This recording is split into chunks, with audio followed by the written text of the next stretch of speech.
عليكم ورحمة الله وبركاته. بسم الله الرحمن الرحيم. الحمد لله فاطر السماوات والأرض جاعل الملائكة رسلا أولي أجنحة مثنى وثلاث ورباع يزيد في الخلق ما يشاء إن الله على كل شيء قدير. والصلاة والسلام على سيد الأنبياء والمرسلين وعلى آله وصحبه أجمعين. أشهد أن لا إله إلا الله وحده لا شريك له وأشهد أن محمدا عبده ورسوله. أما بعد، فأعوذ بالله من الشيطان الرجيم. آمن الرسول بما أنزل إليه من ربه والمؤمنون كل آمن بالله وملائكته وكتبه ورسله. رب اشرح لي صدري ويسر لي أمري واحلل عقدة من لساني يفقهوا قولي. رب زدني علما رب زدني علما. সম্মানিত আজকের এই আলোচনা সভায় উপস্থিত দিনপ্রেমী সুপ্রিয় ভাই সকল, প্রশংসা মাত্রই সেই মহান আল্লাহ তাবারক ওয়া তাআলার জন্য, যিনি মানুষের সুবিধার্থে ফারিস্তাগণকে সৃষ্টি করেছেন, যে ফারিস্তাগণ মানুষের বিভিন্ন কাজে নিয়োজিত রয়েছে। আর সেই আল্লাহ, তিনি এক অদ্বিতীয়, তার কোনো সমতুল্য নেই। সেই আল্লাহর আমরা সকলে প্রশংসা করি, সকলে বলি আলহামদুলিল্লাহ। তারপরে আমাদের সকলের প্রাণপ্রিয় নবী করিম মুহাম্মদ মুস্তাফা সাল্লাল্লাহু আলাইহি ওয়াসাল্লাম, ওনার উপর অসংখ্য শান্তির ধারা বর্ষিত হোক, যিনার উপরে আল্লাহ তাবারক ওয়া তাআলা জিবরিল আলাইহিস সালামের মাধ্যমে ওহী নাজিল করেছেন। এই জন্য আমরা সকলেই তার উপরে দরুদ পাঠ করব। আল্লাহুম্মা সাল্লি আলাইহি আল্লাহুম্মা বারিক আলাইহি। সম্মানিত উপস্থিতিগণ, আজকে যে বিষয়ে আপনাদের সম্মুখে কথা বলবো সেটি অত্যন্ত গুরুত্বপূর্ণ। সেটি হচ্ছে ফারিস্তাগণের প্রতি ঈমান। ফারিস্তাগণের প্রতি ঈমান এটা এমন এক বিষয়, যে বিষয় ছাড়া আমরা পূর্ণ মুমিন হতে পারি না, পূর্ণ মুসলিম হতে পারি না। পূর্ণ মুমিন হতে গেলে আমাদেরকে ফারিস্তাগণের প্রতি বিশুদ্ধ ধারণা এবং তার উপরে ঈমান নিয়ে আসতে হবে। কিন্তু বড় দুঃখের সাথে বলতে হয় যে আমাদের মাঝে অনেকেই রয়েছে যারা জানে না, এই সম্পর্কে স্পষ্ট ধারণা নেই যে আমরা ফারিস্তাগণের প্রতি কিভাবে ঈমান নিয়ে আসব। অথচ এই বিষয়টাকে উলামাগণ, সালাফগণ নাম দিয়েছেন রুকনুল ঈমান। আরকানুল ঈমান 6টি রয়েছে। আরকান বলতে স্তম্ভসমূহ, আর এর এক বচন হচ্ছে রুকন। তো রুকনুল ঈমান মানে যার উপরে ঈমান টিকে আছে। রাকানা ইয়ারকুনু এর অর্থ হয় যার উপরে কোনো জিনিস টিকে থাকে। তো যখন রুকনুল ঈমান বলা হবে, যেমন ফারিস্তাগণের প্রতি ঈমান রুকনুল ঈমান, তো ঈমানের স্তম্ভ অর্থাৎ আমাদের ঈমান এর উপরে টিকে আছে। আরকানুল ঈমান 6টি, তার মধ্যে একটি এটা যে ফারিস্তাগণের প্রতি ঈমান নিয়ে আসতে হবে। আর এটা কোরআন ও হাদিসে উভয়ে প্রমাণিত রয়েছে।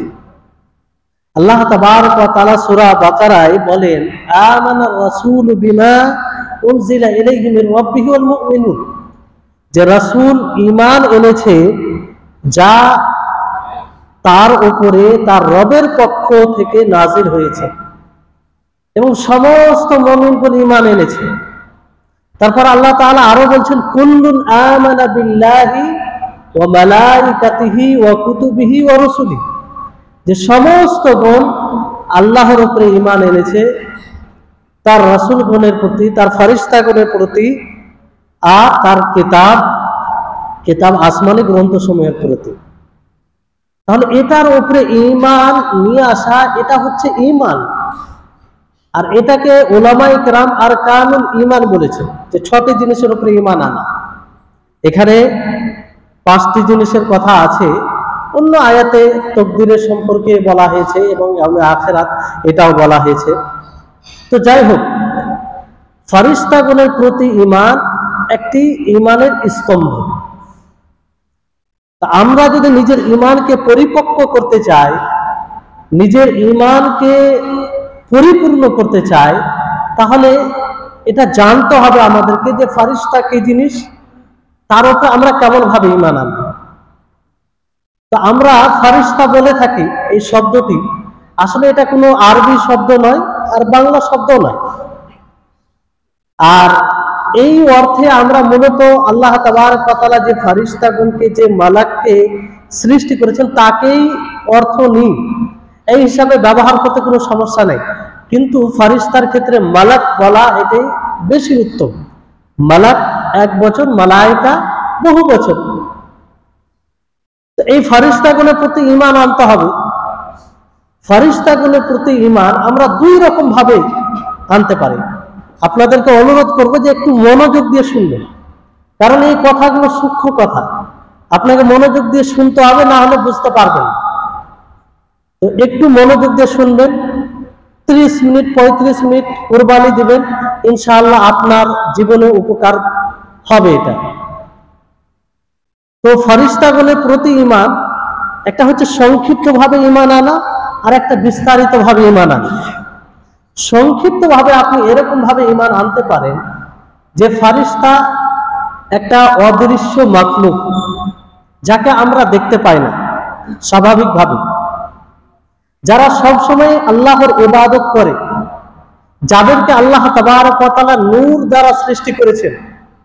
নূর বলতে এটা আল্লাহ তাবারক ওয়া তাআলার জাতি নূর নয়, আল্লাহ তাবারক ওয়া তাআলার সত্তাগত আলো নূর নয়, বরং আল্লাহ তাআলার সৃষ্টি নূর দ্বারা ফেরেশতাগণকে সৃষ্টি করেছেন। বুঝতে পেরেছেন? তারপরে ফেরেশতাগণ কোনো সময় আল্লাহ তাবারক ওয়া তাআলার অবাধ্যতা করে না, তারা সব সময় আল্লাহর ইবাদত করে। তারা কোনো ক্লান্তি বোধ মনে করে না, তারা ইবাদতে শিথিল হয় না, সব সময় আল্লাহর ইবাদত করে। আর আল্লাহ তাবারক ওয়া তাআলা তাদেরকে সেই শক্তি দান করেছেন যা তার ইতাআত করতে শক্তি লাগে। তো এইভাবে আমরা সংক্ষিপ্ত ভাবে ঈমান নিয়ে আসতে পারি। এবার আসুন, যে ফেরেশতাগণ আল্লাহ তাবারক ওয়া তাআলার মাখলুক, আল্লাহ তাবারক ওয়া তাআলার বান্দা, এই কথাগুলো এই জন্য আপনাকে বুঝতে হবে, কারণ আমাদের মাঝে কিংবা কিছু দল আছে যারা ফেরেশতার ব্যাপারে ধারণা রাখে যে নাউজুবিল্লাহ ফেরেশতাগণ আল্লাহর সন্তান। যেমন ইহুদিরা এই ভাবনা, এই আকীদা রেখেছিল। তারা কি বলেছিল? আল্লাহ তাআলা বলেন, ওয়াকালু ইত্তাখাযার রাহমানু ওয়ালাদান সুবহানাহু বাল ইবাদুম মুকরামুন। তারা বলেছিল যে রহমান ফেরেশতাদেরকে সন্তান বানিয়ে নিয়েছে। আল্লাহ তাআলা তাদের উত্তরে বলছেন যে না, তারা হচ্ছে আল্লাহর সম্মানিত বান্দা, সম্মানিত মাখলুক, তারা আল্লাহর ইবাদত করে, উপাসনা করে। তাহলে ফেরেশতাগণ আল্লাহ তাআলার সম্মানিত বান্দা, মাখলুক, এর উপরে বিশ্বাস রাখতে হবে, এটা ধারণা থাকবে আমাদের। দ্বিতীয় হচ্ছে যে তারা কখনো ইবাদত থেকে পিছু পা হন না, কখনো তিনারা ক্লান্তি বোধ মনে করেন না।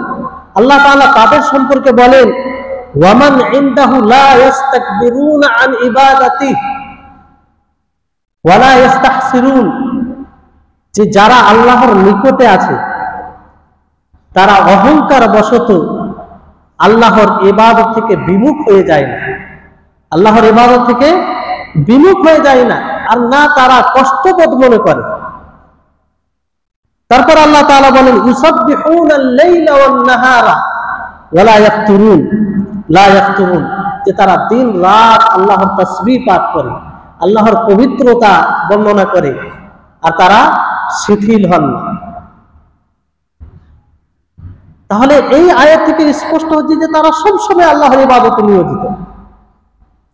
তারপর আল্লাহ তাআলা আরো সূরা তাহরিমের মধ্যে বলেন যে ইয়া আইয়ুহাল্লাযীনা আমানু কু আনফুসাকুম ওয়া আহলিকুম নারা ওয়াকুদুহান নাস ওয়াল হিজারা। আল্লাহ তাআলা বলেন যে হে মুমিনগণ, তোমরা নিজেকে জাহান্নাম থেকে বাঁচাও, যে জাহান্নামের জ্বালানি হবে মানুষ এবং পাথর। আলাইহা মালাইকাতুন গিলাযুন শিদাদুন, যে জাহান্নামে নিযুক্ত হবে কঠোর নির্মম হৃদয়ের ফেরেশতাগণ, শক্তিশালী হবে। মানুষকে আযাব দিতে যা শক্তির প্রয়োজন রয়েছে সবকিছু তাদেরকে দেওয়া হয়েছে। আলাইহা মালাইকাতুন গিলাযুন শিদাদ, তারা কঠোর হবে, নির্মম হবে। আল্লাহ তাবারক ওয়া তাআলার দায়িত্ব, যে দায়িত্ব তাদেরকে দিয়েছেন সেই দায়িত্ব পালনে কখনো তারা পিছপা হবে না। আল্লাহ তাআলা বলেন লা ইয়াসুনাল্লাহা মা আমারা, তারা আল্লাহর অবাধ্যতা করে না, যা আল্লাহ তাআলা তাদেরকে আদেশ করেন সেটা করে। ওয়া ইয়াফআলুনা মা ইউমারুন, লা ইয়াসুনাল্লাহা মা আমারাহুম ওয়া ইয়াফআলুনা মা ইউমার, আর যে কাজে তারা আদিষ্ট হয় সেটা তারা করে ফেলে। তাহলে এই হচ্ছে ফেরেশতা। ফেরেশতাগণকে নূর দ্বারা আল্লাহ তাআলা সৃষ্টি করেছেন। এর দলিল কি? আল্লাহ তাবারক ওয়া তাআলা নবী করিম মুহাম্মদ সাল্লাল্লাহু আলাইহি ওয়াসাল্লাম বলেন খুলিকাতিল মালাইকাতু মিন নূর, যে ফেরেশতাগণকে সৃষ্টি করা হয়েছে নূর দ্বারা, যে নূর আলো দেয়। এই নূর আল্লাহর সৃষ্টি, আল্লাহর সত্তাগত নূর দিয়ে সৃষ্টি করা হয়। এখানে অনেক মানুষ ভুল ধারণা রাখে। আল্লাহ তাবারক ওয়া তাআলার এক প্রকার একটা মাখলুক সেই নূর দ্বারা সৃষ্টি করেছেন।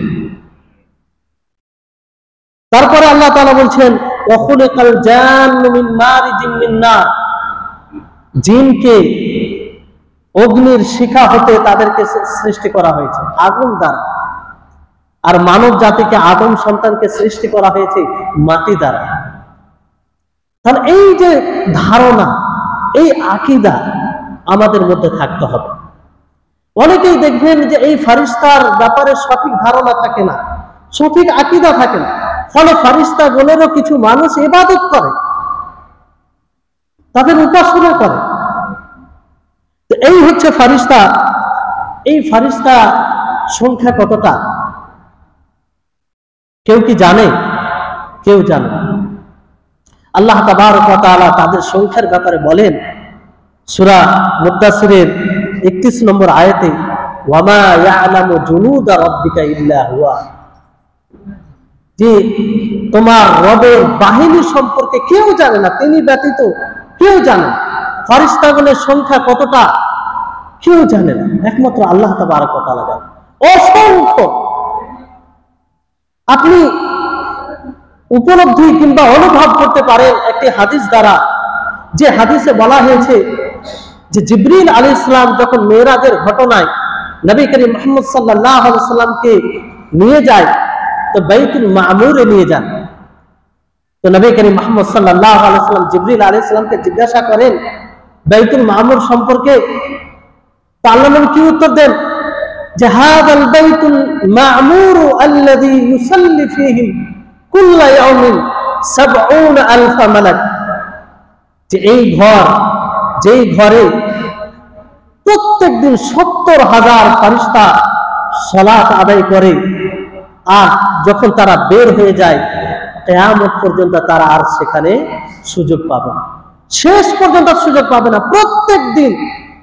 তাহলে এখান থেকে অনুভব করতে পারেন যে ফেরেশতাগণের সংখ্যা কতটা, অসংখ্য। তাহলে কেউ তার সংখ্যা বলতে পারে না।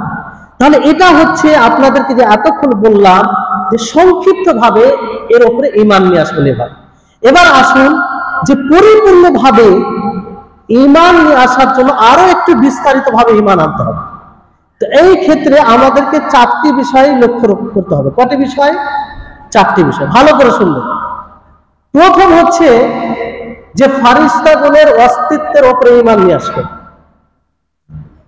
আপনার আমার অকাট্য বিশ্বাস হবে যে ফেরেশতাগণ মাখলুক, আল্লাহ তাআলার মাখলুক, তারা আছে, তাদেরকে আল্লাহ তাআলা সৃষ্টি করেছেন, অকাট্য বিশ্বাস, কোন প্রকারের সন্দেহ নেই।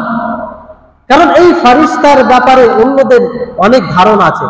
তো সঠিক আকীদা হচ্ছে যে তার অস্তিত্বের উপরে ঈমান আনতে হবে, যে ফারিস্তাগণ আছে। বুঝতে পারলেন? দ্বিতীয় ধাপ হচ্ছে যে ফারিস্তাগণের মধ্যে যাদের আমরা নাম জানি, কোরআন হাদিস দ্বারা যাদের আমরা নাম জানতে পেরেছি, তাদের উপরে নাম সহ তাদের উপরে ঈমান আনতে হবে। আর যাদের আমরা নাম জানি না, সার্বিকভাবে আমরা ঈমান আনবো যে আল্লাহ তাআলা যতগুলো ফারিস্তা আছেন সকলের উপরে আমরা ঈমান আনছি। কিন্তু যাদের আমরা নাম জানি, তাদের উপরে নাম সহ ঈমান আনতে হবে।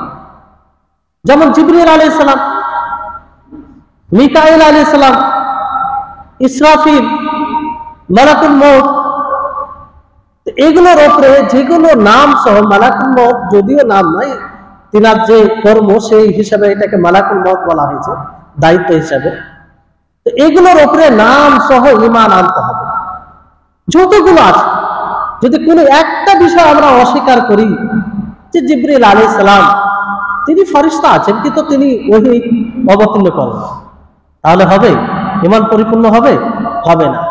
কোরআন ও হাদিস দ্বারা যে ফেরেশতাগুলোর আমরা নাম জেনেছি বা নাম অস্বীকার করে দিই, তাহলে তার উপরে ঈমান পরিপূর্ণ হবে না। পরিপূর্ণ না হলে আমরা পরিপূর্ণ মুমিন হবে না, এমনকি মুমিন মুসলিমই হতে পারবে না। তাহলে এই বিষয়টি আশা করি বুঝতে পেরেছেন আপনারা।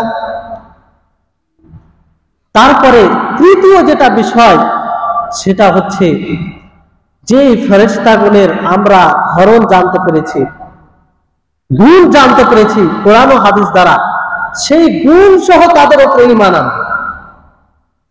বুঝতে পারলেন? যে আল্লাহ তাবারক ওয়া তাআলা কি বলেছেন? যেমন আল্লাহ তাআলা বলেন আলহামদুলিল্লাহি ফাতিরিস সামাওয়াতি ওয়াল আরদ, সমস্ত প্রশংসা সেই আল্লাহর জন্য যিনি আসমান ও জমিনকে সৃষ্টি করেছেন। জাইলিল মালাইকাতি, যিনি ফেরেশতাগণকে আল্লাহর বার্তা বাহককারী হিসাবে বানিয়েছেন। রুসুলান উলি আজনিহাতিন মাতনা, যাদের দুই দুইটি ডানা রয়েছে, তিন তিনটি ডানা রয়েছে, চার চারটি ডানা রয়েছে। ইয়াজিদু ফিল খালকি মা ইয়াশা, আল্লাহ তাআলা চাইলে আরো বেশি ডানা দিয়ে সৃষ্টি করেন। আর আল্লাহ তাআলা প্রত্যেকটা জিনিসের উপরে কাদির, শক্তিশালী। তাহলে এই আয়াত থেকে কি বোঝা গেল? যে ফেরেশতাগুলোর ডানা রয়েছে, তাই না? তো ডানা সহ তাদের উপরে ঈমান আনতে হবে। বুঝতে পারলেন? এই কথাগুলো কেন এইভাবে ঈমান আনা জরুরি বুঝতে পারবেন। যে আল্লাহ তাবারক ওয়া তাআলা তিনি কত বড় কাদির, শক্তিশালী, যে এক প্রকার মাখলুক আল্লাহ তাআলা সৃষ্টি করেছেন যাদের ডানা রয়েছে, কারো দুটি, কারো চারটি, কারো তিনটি। আর জিবরিল আলাইহিস সালামের কয়টি ডানা? নবী করিম মুহাম্মদ সাল্লাল্লাহু আলাইহি ওয়াসাল্লাম তাকে দুইবার তার আসল রূপে দেখেন, 600টি ডানা। আল্লাহ, 600টি ডানা। তাহলে এই যে আমরা যে গুণটা জানতে পেরেছি ফেরেশতাগণের কোরআন ও হাদিসের মাধ্যমে, সেই গুণ সহ তাদের উপরে ঈমান আনতে হবে। বুঝতে পারলেন? তারপরে এই ফেরেশতাগণ মানুষের রূপ ধারণ করতে পারে আল্লাহর অনুমতিতে। এর দলিল অনেক আছে। যেমন আপনারা হাদিসে জিবরিল শুনেছেন, যে হাদিসে আছে যে একজন মানুষ তার চুলগুলো কালো কুসকুসে আর পরনে সাদা কাপড়, সে এসে নবী করিম মুহাম্মদ সাল্লাল্লাহু আলাইহি ওয়াসাল্লামের নিকটে বসে গেলেন, এমনকি নিজের হাঁটুদ্বয় নবী সাল্লাল্লাহু আলাইহি ওয়াসাল্লামের হাঁটুর সাথে মিলিয়ে দিলেন। আর আল্লাহ নবীকে জিজ্ঞাসা করেন যে ইয়া মুহাম্মদ আখবিরনি আনিল ইসলাম, হে মুহাম্মদ আপনি আমাকে ইসলাম সম্পর্কে বলুন। তারপর ঈমান সম্পর্কে জিজ্ঞাসা করলেন, তারপর ইহসান সম্পর্কে জিজ্ঞাসা করলেন, তারপর কিয়ামতের আলামত সম্পর্কে জিজ্ঞাসা করলেন। যখন তিনি চলে গেলেন তখন আল্লাহ নবী কি বললেন? যে হাদা জিবরিল আতাকুম ইউআল্লিমুকুম দীনাকুম, যে ইনি ছিলেন জিবরিল, যিনি তোমাদেরকে দ্বীন শিখাবার জন্য এসেছেন। তিনি মানুষের রূপে এসেছিলেন, কেউ চিনতে পারছিলেন না। সাহাবায়ে কেরাম বলছেন, উমর রাবি বর্ণনাকারী বলছেন যে আমাদের মধ্যে কেউ তাকে চিনতে পারেন, অপরিচিত মানুষ, মানুষের রূপে। তিনি কে ছিলেন? জিবরিল আলাইহিস সালাম। তারপরে আপনারা জানেন যে মারিয়াম আলাইহিস সালামের নিকটে জিবরিল আলাইহিস সালাম কিসের রূপে গেছিলেন? মানুষের রূপে। আল্লাহ তাবারাক ওয়া তাআলা ওই কথাই বলেন যে ফাআরসালনাহা ইলাইহা রূহানা ফাতামাসসালা লাহা বাশারান সাবিয়্যা, যে আমি আমার রূহকে, অর্থাৎ জিবরিল আলাইহিস সালাম, আল্লাহ তাআলা বলেন যে আমি আমার রূহকে অর্থাৎ জিবরিল আলাইহিস সালামকে পাঠালাম তার নিকটে, মারিয়াম আলাইহিস সালামের নিকটে। কিসের আকৃতি নিয়ে? মানুষের আকৃতি নিয়ে। তাহলে এখান থেকে এটা স্পষ্ট হচ্ছে যে ফারিস্তাগণ মানুষের রূপ ধারণ করে। কার অনুমতিতে? আল্লাহ তাবারক ওয়া তাআলার অনুমতিতে। আর আরো দলিল আছে, যেমন ইব্রাহিম আলাইহিস সালামের নিকটে, লূত আলাইহিস সালামের নিকটে মানুষ রূপে ফারিস্তাগণ এসেছেন। বুঝতে পারলেন? তাহলে এইভাবে তাদের উপরে ঈমান আনতে হবে। তো এখান থেকে একটা স্পষ্ট হচ্ছে যে ফারিস্তাগণের তাদের শরীর আছে, তাই না? তাদের আকার আছে, তাই না? এই অনেকেই ধারণা রাখে ফারিস্তাগণের ব্যাপারে যে ফারিস্তা একটা মানে গুপ্ত জিনিস, মানে যেটা এক প্রকারের কল্যাণ কামিতার নাম, কল্যাণের নাম, মানুষের হৃদয়ে যে কল্যাণ ছুপিয়ে আছে সেটার নাম ফারিস্তা, সেটার নাম মালাক।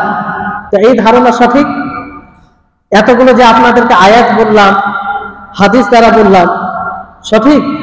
স্পষ্ট হচ্ছে যে না, এই ধারণা সঠিক নয়। বরং ফারিস্তাগণ তাদের রূপ আছে, ডানা আছে, তারা মানুষের রূপ ধারণ করে আসে, সেই শক্তি আল্লাহ তাআলা তাদেরকে দিয়েছেন।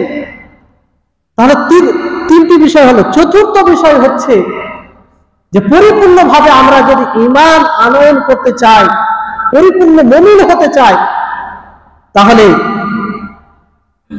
যেই সব ফারিস্তাদের ব্যাপারে আমরা জানি যে এই ফারিস্তার এই দায়িত্ব, তিনি এই কাজ করেন, এই দায়িত্ব পালন করেন, সেই দায়িত্ব সহ তাদের উপরে ঈমান আনতে হবে।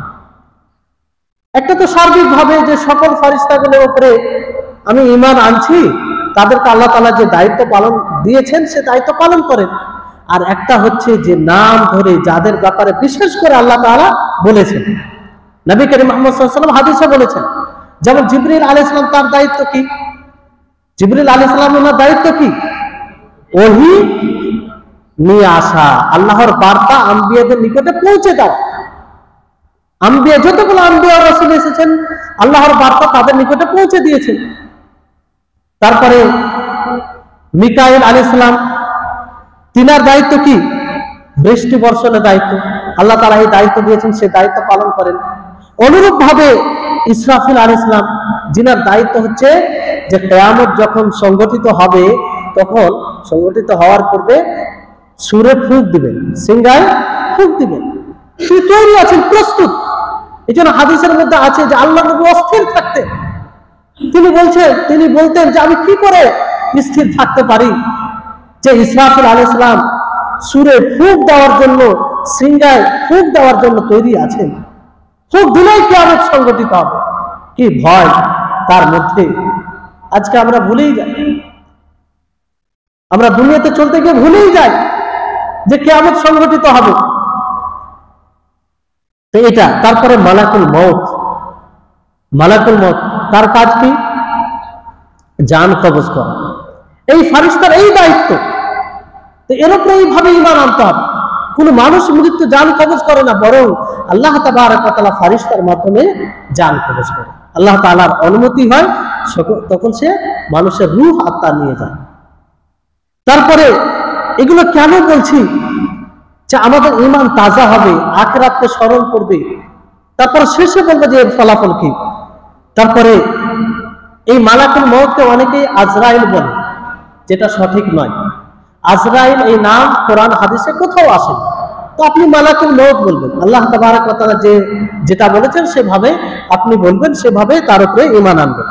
তারপরে মালাকুল জেবাল আছে, পাহাড়ের দায়িত্বে ফারিস্তাগণ আছে কি নেই? যেমন নবী করিম মুহাম্মদ সাল্লাল্লাহু আলাইহি সাল্লাম যখন তায়েফ যান দাওয়াতি কাজে, যখন নবী করিম মুহাম্মদ সাল্লাল্লাহু আলাইহি সাল্লামকে মেরে রক্তাক্ত করে দেন, তার উপরে জুলুম করেন, তায়েফের ছোট বাচ্চাদেরকে নবী সাল্লাল্লাহু আলাইহি সাল্লামের বিরুদ্ধে লেলিয়ে দেন, তারা পাথর মেরে নবী করিম মুহাম্মদ সাল্লাল্লাহু আলাইহি সাল্লামকে রক্তাক্ত করে দিয়েছিলেন, তিনার জুতো রক্তে রক্তাক্ত হয়ে গেছিল। সেই সময় ফারিস্তা এসে, পাহাড়ের ফারিস্তা এসে আল্লাহ নবীকে বলেন যে আপনি আদেশ করুন, তাদেরকে 2 পাহাড়ে পিষে দেব। কিন্তু আল্লাহ নবী নিষেধ করেছিলেন যে না, আজকে হয়তো তারা অবুঝ, আগামী কালকে তারা ঈমান আনতে পারে, তাদের সন্তানরা ঈমান আনতে পারে। আর তাই হয়েছে, নবী করিম মুহাম্মদ সাল্লাল্লাহু আলাইহি সাল্লামের ধারণা অনুযায়ী তাদের মধ্যে অনেক ঈমান এনেছে এবং তাদের পরবর্তীতে সকলে ঈমান এনেছে। তাহলে এখান থেকে বোঝা যাচ্ছে যে মালাকুল জিবাল, পাহাড়ে নিয়োজিত ফারিস্তাগণ রয়েছে। তারপরে যখন পেটে বাচ্চা আসে তখন কিছু ফারিস্তা নিযুক্ত রয়েছে। হাদিসে আপনারা শুনেছেন যে যখন 120 দিন হয়, 4 মাস হয়, তখন ফারিস্তা পাঠানো হয় আর 4টি জিনিস লেখা হয়। কত জিনিস? 4টি জিনিস। যে তার বয়স কত হবে, তার রুজি কি হবে, সে ভালো হবে মন্দ হবে, এগুলো লেখা হয়। তো এখান থেকে ফারিস্তা নিযুক্ত হয়ে প্রত্যেক বান্দার জন্য, প্রত্যেক সন্তানের জন্য। তারপরে ফারিস্তাগণ নিযুক্ত আছে যে আমাদের প্রত্যেকটি আমল সবকিছু নোট করার জন্য। আল্লাহু আকবার। আল্লাহ তাআলা কিভাবে মানুষকে সৃষ্টি করেছেন, কি গুরুত্ব দিয়েছেন মানুষের প্রতি, যে মানুষের কোনো আমল যেন ছুটে না যায়, দলিল হিসাবে সেটা প্রত্যেক বান্দার সামনে তুলে ধরা হবে। আমি আপনি যাই কিছু বলি, আজকে যে আমরা মজলিসে বসেছি, আলোচনা শুনছি, যেই কথা বলি, যেই কর্ম করি, সব কিছু নথিভুক্ত করা হয়। আল্লাহ তাবারক ওয়া তাআলা বলেন, মা ইয়ালফিযু মিন কাওলিন ইল্লা লাদাইহি রাকিবুন আতীদ। যা কিছু বান্দা বলে সবকিছু লিখিত, সেটা সংরক্ষণ করা হয়।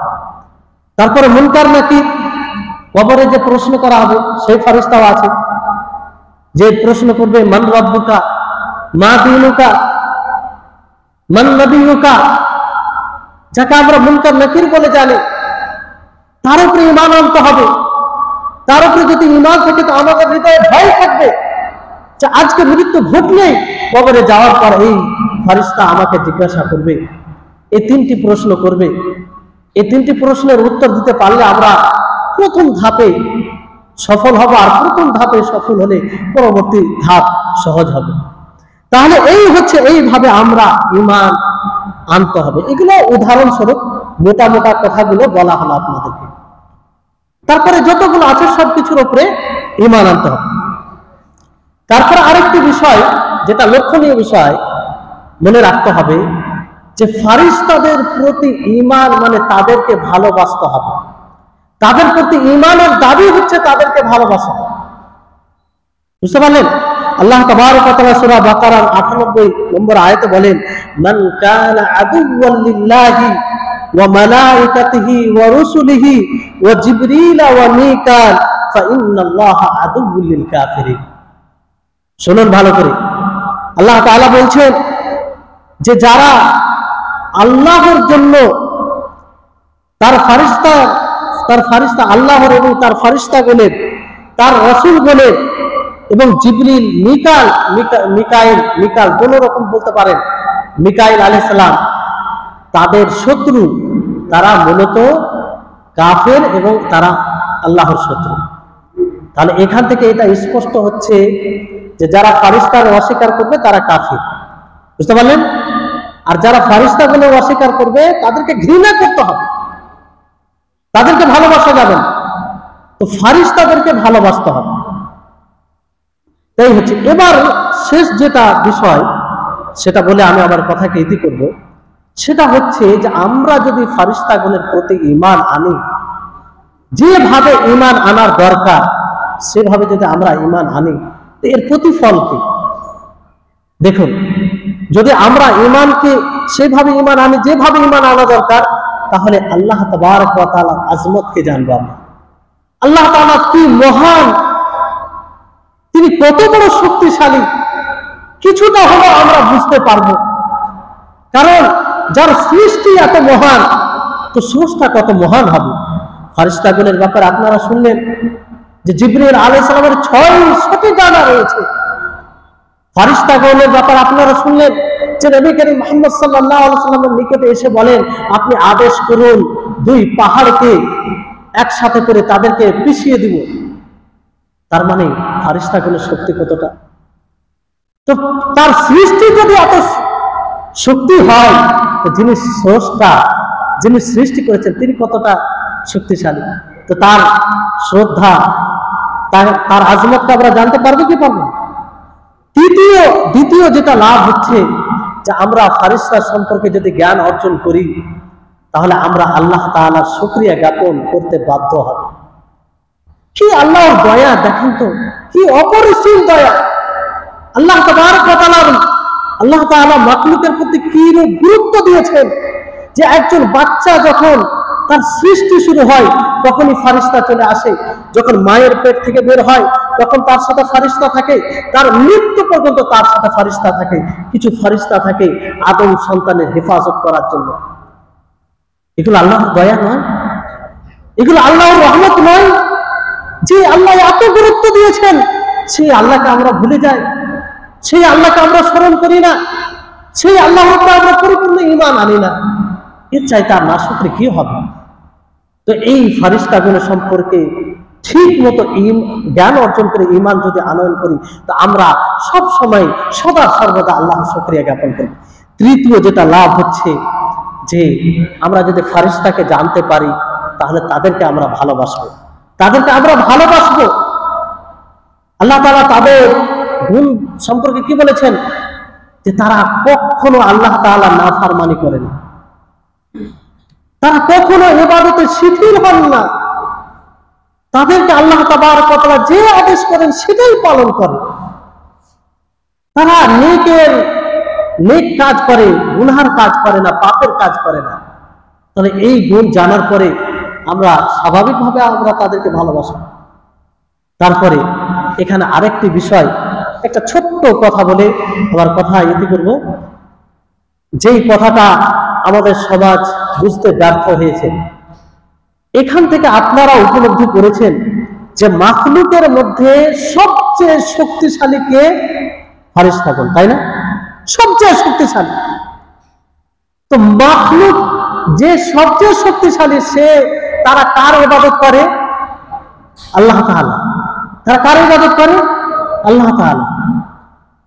তো তার ইবাদত করা যাবে?